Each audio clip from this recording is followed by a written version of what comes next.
Evet arkadaşlar, hoş geldiniz. Size mükemmel bir kazayı göstermek istiyorum. İşte bu da böyle durdu ama siz bir de arkaya bakın.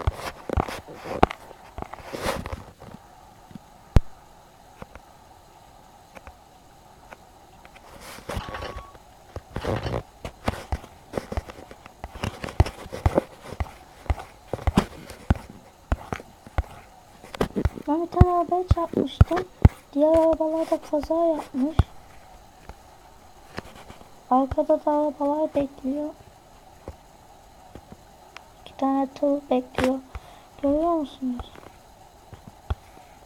Burada 2 araba var. Burada bir tane var. Burada bir tane tır. Burada bir tane araba. Burada bizim araba. Evet arkadaşlar, güle güle.